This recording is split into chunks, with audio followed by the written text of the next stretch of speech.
సామాజిక ఉద్యమకారులు మహిళల విద్య కోసం, పేద అణగారిన వర్గాల వారి హక్కుల కోసం, వారి సాధికారత కోసం, అంటరానితనాన్ని రూపుమాపడం కోసం ఎనలేని కృషి చేసిన జ్యోతిరావు పులే 134వ వర్ధంతి సందర్భంగా ఆయన విగ్రహానికి రాజకీయ నాయకులు ఘన నివాళులర్పించారు. తిరుపతి నగరం బాలాజీ కాలనీలో ఉన్న జ్యోతిరావు పులే విగ్రహానికి బీజేపీ నాయకులు గుండాల గోపీనాథ్ రెడ్డి, సుబ్రహ్మణ్య యాదవ్, చంద్రబాబు యాదవ్ ఆధ్వర్యంలో పూలమాలలు వేసి నివాళులర్పించారు. ఈ సందర్భంగా వారు మాట్లాడుతూ, దేశంలో సామాజిక ఉద్యమకారులు మహిళల విద్య కోసం, పేద అణగారిన వర్గాల వారి హక్కుల కోసం, వారి సాధికారత కోసం, అంటరానితనాన్ని రూపుమాపడం కోసం ఎనలేని కృషి చేసిన మహానీయులు జ్యోతిరావు పులే అని గుర్తు చేశారు. దేశ ప్రధాని నరేంద్ర మోదీ ఆయన అడుగుజాడలో నడుస్తున్నారని, దేశ ప్రజల కోసం నిత్యం శ్రమిస్తున్నారని అన్నారు.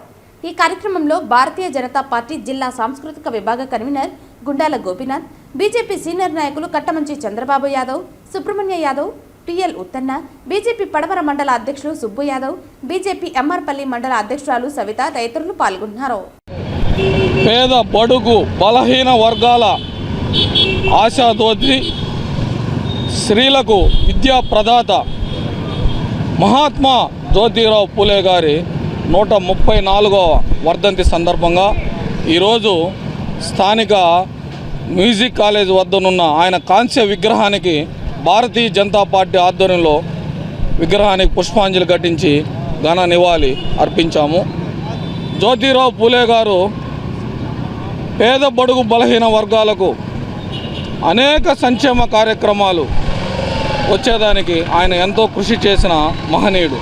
ముఖ్యంగా స్త్రీలకు విద్య అవసరం, స్త్రీలు చదువుకుంటేనే మన దేశ అభివృద్ధి చెందుతుంది అనే ముఖ్య ఉద్దేశంతో మహనీయుడు జ్యోతిరావు పులే గారు వారి సతీమణికి సావిత్రిబాయి పులే గారికి మొట్టమొదట విద్య నేర్పి ఆమెను మొట్టమొదట మహిళా ఉపాధ్యాయురాలను చేసి ఎంతోమంది మహిళలకు చదువుకు ముఖ్య కారకులైనారు.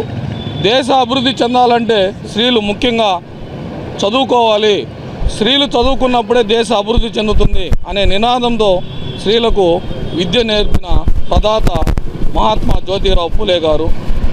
ఎంతోమంది బడుగు బలహీన వర్గాల అభ్యున్నతికి కృషి చేశారు. అలాంటి మహనీయుని వర్ధంతిని ఈరోజు జరుపుకొని ఆయన ఘన నివాళి భారతీయ జనతా పార్టీ అర్పిస్తూ, ముఖ్యంగా మన నేటి ప్రధానమంత్రి నరేంద్ర మోడీ గారు జ్యోతిరావు పులే ఆశయాలకు అనుగుణంగా పనిచేస్తూ ఆయన ఆశయాలను ప్రజల్లో తీసుకుని వచ్చి మన దేశ అభివృద్ధికి పాటుపడుతున్నారు. ఈరోజు మహాత్మా జ్యోతిరావు